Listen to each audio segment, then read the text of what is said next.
આપણે એક એવા દંપતીને મળી રહ્યા છે કે જેમને ત્યાં ઘણા વર્ષોથી સંતાન નહોતું અને આજે તમે જોઈ શકો છો કે એમના ખોળામાં તમે જોઈ શકો કે આ નાનું અમથું બાળક રમી રહ્યું છે.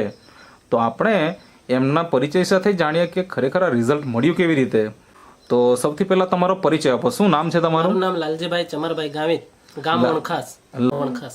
તાલુકો કયો? ધરમપુર, જિલ્લો વલસાડ. લગ્નના કેટલા વર્ષ પછી તમારે ત્યાં બાળક આવ્યું? 7 વર્ષ. પણ સૌથી પહેલા એ જણાવો કે 7 વર્ષ દરમિયાન તમે કંઈક તો સારવાર કરાવી છે, કંઈક તો ટ્રીટમેન્ટ કરાવી હશે, તો ક્યાં ક્યાં સારવાર કરાવી, શું શું કરાવ્યું એ તમે થોડીક માહિતી આપો. વલસાડ વર્ધમાન હોસ્પિટલમાં ગયા હતા. એટલે લગ્નના કયા વર્ષે તમે ત્યાં આગળ સારવાર કરાવી? 2019માં. 2019માં, એટલે આજથી લગભગ 2 વર્ષ પહેલાની વાત.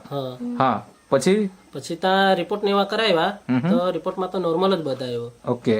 એ લોકોએ અમને એવું કીધું કે લેસ્પ્રોસ્કોપી એમ કે કરવા પડે એમ કે એમ કે ખામી હશે તો એમ કે ચેક કરી જોઈએ. મેં એ લોકો કે તમે જે ડોક્ટર કીધું એ ટ્રીટમેન્ટ કરવાની ના પાડી દીધી. પછી વિચાર્યું, પછી જડીબુટી વાળા પાસે ગયા. પછી ત્યાં જડીબુટી ચાલુ કરી તો અને પેલું તારીખ પર બરાબર રેગ્યુલર જેવું થઈ ગયું. પેટમાં વધારે દુખતું હતું, એ સારું થઈ ગયું. ત્યાર પછી તમે જડીબુટ્ટીનું પણ કરાવ્યું, તેમાં જે દુખાવો ને થતો એ સારો થઈ ગયો અને જે માસિક ધર્મની સમસ્યા હતી એ પણ સારી થઈ. બરાબર ને? પણ જે રિઝલ્ટ તમને જે સંતાનનું મળવું જોઈએ કે પ્રેગ્નન્સી રહેવું જોઈએ એ તમને રહેતી નહોતી. તો કોઈ તમે ભગત ભુવા કે એવું કઈ કરાવ્યું ખરું? ભગત ભુવા તો નથી. કે એક જ હોસ્પિટલમાં ગયા? બે નગારિયા ગયેલા હતા. ઓકે, નગારિયા ધરમપુર. હા, ધરમપુર. બરાબર. ત્યાં લગભગ 1 વર્ષ જેવો કોર્સ કર્યો. બરાબર. ત્યાં બી કશું થયું જ નહીં. શું કહેતા હતા બેન? તમે બોલો, તમે શું કહેવું? હજુ ઘોડવણી ગયેલા હતા. ઘોડવણી. હા, ત્યાં એટલે જડીબુટ્ટી ની ડોક્ટર. હા, બરાબર છે. 2 વર્ષ ત્યાં ગયેલા. હવે અત્યારે તો તમારે ત્યાં બાળકનો જન્મ થઈ ગયો અને તો મને એ જણાવો કે આ રિઝલ્ટ આવ્યું શેનાથી? હા, નેટસર્ફ ના માધ્યમથી આવ્યું છે. નેટસર્ફ કંપનીની પ્રોડક્ટ વાપરી? કઈ વાપરી તમે થોડીક બતાવો ને કઈ. આ જે છે ઇઝી ડેટોક્સ. હા, આ તમે વાપરી. એની સાથે સાથે એક પાવડર. આ જે પાવડર છે નેચરામોર્ફો અને આ જે છે આ તમે વાપર્યું. અને એની સાથે બીજું શું વાપર્યું? એની સાથે આ ન્યુટ્રીલિવર. એક મિનિટ. Woman wellness. આ વુમન વેલનેસ અને આ છે મેન વેલનેસ. હવે મને એ જણાવો કે કેટલા મહિના વાપર્યા પછીથી તમને રિઝલ્ટ મળી ગયું? આશરે 1 મહિનો ને 20 દિવસ જેવા વાપર્યો અમે. 1 મહિનો ને 20 દિવસ તમે વાપર્યું અને તમને રિઝલ્ટ મળી ગયું. દર્શક મિત્રો, આજે આપણે એક એવા દંપતીને મળી રહ્યા છે કે જેમને ત્યાં ઘણા વર્ષોથી સંતાન નહોતું અને આજે તમે જોઈ શકો છો કે એમના ખોળામાં તમે જોઈ શકો કે આ નાનું અમથું બાળક રમી રહ્યું છે. તો આપણે એમના પરિચય સાથે જાણીએ કે ખરેખર આ રિઝલ્ટ મળ્યું કેવી રીતે. તો સૌથી પહેલા તમારો પરિચય આપો. શું નામ છે તમારું? નામ લાલજીભાઈ ચમરભાઈ ગામિત, ગામ વણખાસ. લાલજીભાઈ ચમરભાઈ ગામિત, ગામ વણખાસ. તાલુકો કયો? ધરમપુર, જિલ્લો વલસાડ. હા. હવે તમે માહિતી આપો કે લગ્નના કેટલા વર્ષ પછી તમારે ત્યાં બાળક આવ્યું? 7 વર્ષ. લગ્નના 7 વર્ષ પછી. ઓકે. આજે અત્યારે તમારા ખોળામાં બાળક છે. કેટલા માસ થયા? 2 માસ. 2 માસ થયા હજી. બરાબર. કે 2 માસ પહેલા જ તમારે ત્યાં બાળક આવ્યું. શું છે, છોકરો કે છોકરી? છોકરો છે. શું નામ રાખ્યું એમનું? જેમિસન. ઓકે. કે 7 વર્ષથી તમારે ત્યાં સંતાન હતું નહીં અને 7 વર્ષ પછી તમારે ત્યાં બાળક આવી ગયું. તો બાળક કેવી રીતે આવ્યું એ તો આપણે વાત કરશું જ, પણ સૌથી પહેલા એ જણાવો કે 7 વર્ષ દરમિયાન તમે કંઈક તો સારવાર કરાવી છે, કંઈક તો ટ્રીટમેન્ટ કરાવી હશે, તો ક્યાં ક્યાં સારવાર કરાવી, શું શું કરાવ્યું એ તમે થોડીક માહિતી આપો. વલસાડ વર્ધમાન હોસ્પિટલમાં ગયા હતા. ત્યાં રિપોર્ટ ને લગ્નના કયા વર્ષે તમે ત્યાં આગળ સારવાર કરાવી? બીજા વર્ષે, ત્રીજા વર્ષે? 2019માં. 2019માં, એટલે આજથી લગભગ 2 વર્ષ પહેલાની વાત. હા.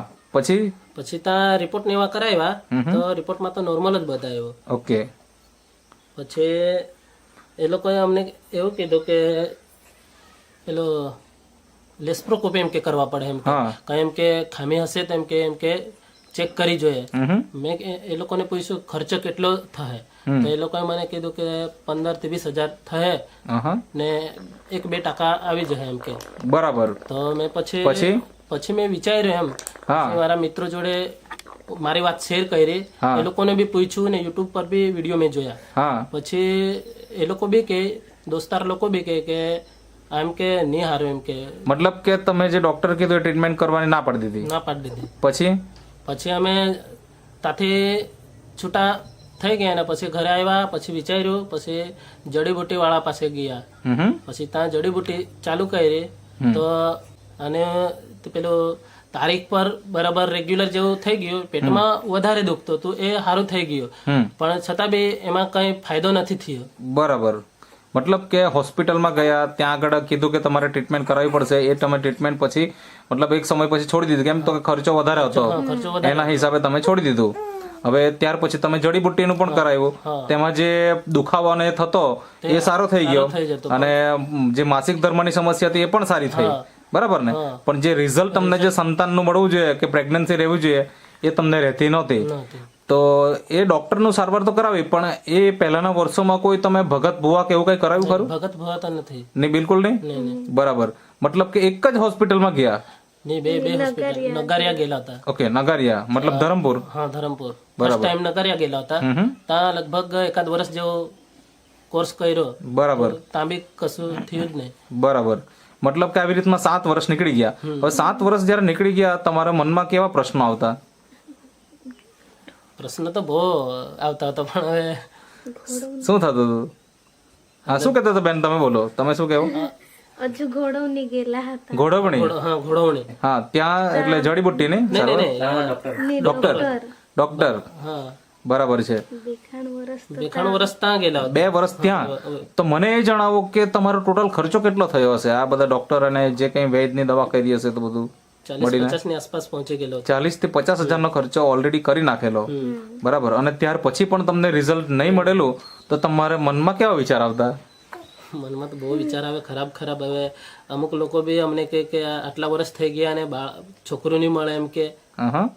એટલે પછી અમે વિચાર્યું કે આ તો જરાક ખરાબ કહેવાય, એટલે પછી કોશિશ ચાલુ જ રાખી એમ. બરાબર.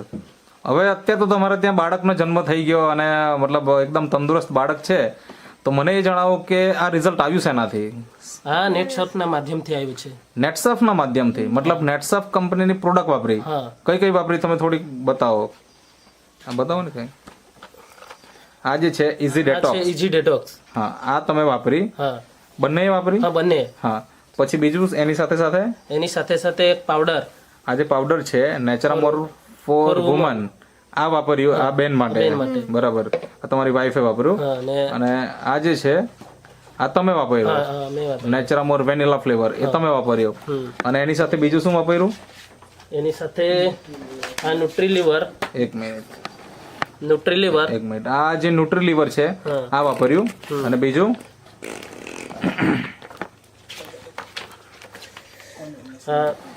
Woman wellness. આ વુમન વેલનેસ અને આ છે મેન વેલનેસ. આ 2 વસ્તુ તમે વાપર્યું. આ તમારી વાઈફે અને તમે. હવે મને એ જણાવો કે કેટલા મહિના વાપર્યા પછીથી તમને રિઝલ્ટ મળી ગયું? આશરે 1 મહિનો ને 20 દિવસ જેવા વાપર્યો અમે. 1 મહિનો ને 20 દિવસ તમે વાપર્યું અને તમને રિઝલ્ટ મળી ગયું.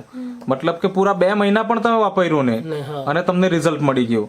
બરાબર. જે મતલબ 7 વર્ષથી તમે અલગ અલગ ડોક્ટર પાસે ગયા, વૈદ પાસે ગયા અને ત્યાં રિઝલ્ટ નહીં મળેલું, એ તમને અહીંયા ફક્ત ને ફક્ત 1 મહિનો ને 20 દિવસ એટલે 2 મહિના પૂરા નથી થયા અને ત્યારે તમને રિઝલ્ટ મળી ગયું. તો જ્યારે રિઝલ્ટ મળી ગયું પ્રેગ્નન્સીનું, પછી જ્યારે ડિલિવરીનો ટાઈમ આવ્યો તો ત્યારે શું નોર્મલ ડિલિવરી થઈ કે? Normal delivery. એટલે વજન કેટલું હતું બાળકનું? 2 કિલો 900 ગ્રામ. 970 ગ્રામ. ઓકે, એટલે ઓલમોસ્ટ 3 કિલો કહેવાય. બરાબર ને? તો એ મતલબ સીઝર કરાવવાની જરૂર નહીં પડી? નોર્મલ ડિલિવરી થઈ? કઈ હોસ્પિટલમાં કે કઈ જગ્યાએ? ધરમપુર. ઓકે, સરકારી હોસ્પિટલ જે ધરમપુરમાં છે તે સ્ટેટ હોસ્પિટલ. બરાબર. તો નોર્મલ ડિલિવરી થઈ. હવે બાળકનો જન્મ થઈ ગયો, 2 મહિના થઈ ગયા, તો 2 મહિના દરમિયાન બાળકની તંદુરસ્તી બરાબર છે? તંદુરસ્તી બરાબર. બરાબર. અને મતલબ તમારી તંદુરસ્તીમાં કઈ કમજોરી કે એવું કઈ નહીં? અને પ્રેગ્નન્સી દરમિયાન તમને કેવું હતું? સારું એકદમ? કારણ કે ઘણી બધી બહેનોને ચક્કર આવે, બરાબર શરીરમાં મતલબ રહેતું નહીં હોય, કમજોરી આવી જાય, તો એવું કઈ તમને કઈ જ નહીં. મતલબ આ દર્શક મિત્રો તમે જોઈ શકો આ દંપતીને કે હાલમાં 7 વર્ષ પછી એમને ત્યાં સંતાન આવે છે અને સંતાન રૂપે એમને ત્યાં છોકરાનો જન્મ થાય છે. તો કહેવાય કે કુળદીપક કહેવાય. મતલબ જે આવનાર સમયમાં આ માતા પિતાનું ધ્યાન રાખશે, બરાબર, તો ખરેખર બહુ જ સારું રિઝલ્ટ છે. તો 50,000નો જે તમે ખર્ચો કરેલો એની સામે નેટસફની પ્રોડક્ટ કેટલા રૂપિયાની તમે ખર્ચો કરેલો? 9,000 ની ખર્ચો કરેલો. 9,000 ફક્ત? 9,000. બરાબર. તો 50,000 ક્યાં અને 9,000 ક્યાં? મતલબ બહુ સારું રિઝલ્ટ છે ખરેખર. તો હવે તમે એ જણાવો કે ઘણા બધા દંપતીઓ આ વિડીયો જોશે તો એમને તમારે શું સંદેશો આપવો છે આ પ્રોડક્ટ વિશે? જ્યારે તમે પહેલી વખત વાપરી તો ત્યારે તમને એનાથી મતલબ વિશ્વાસ હતો જ કે પછી અવિશ્વાસ હતો? કેવો હતો એ થોડી વાત કરો. ને પછી મેં તો વિશ્વાસથી જ લીધી એમ. ઓકે. વિશ્વાસથી લીધી ને પછી અમે કોર્સ ચાલુ કર્યો. તો પછી મેં વિચાર્યું કે ચાલ આ રિઝલ્ટ આવશે, 100% આવશે એમ. બરાબર. એવો વિશ્વાસ રાખીને તમે લીધો અને આજે રિઝલ્ટ મળી ગયું તમને. તો એવા નિઃસંતાન દંપતીને તમારે શું કેવું છે આ પ્રોડક્ટ વિશે? મારા તો એ જ સંદેશો આપવો છે કે આ પ્રોડક્ટ હારામાં હારી છે ને ભવિષ્યમાં એ જ વપરાશે. બરાબર છે. મતલબ કે તમને આટલો વિશ્વાસ આજે આવી ગયો. તો તમે જે ઇન્ટરવ્યુ આપ્યો તે બદલ તમારો ખૂબ ખૂબ આભાર. Thank you.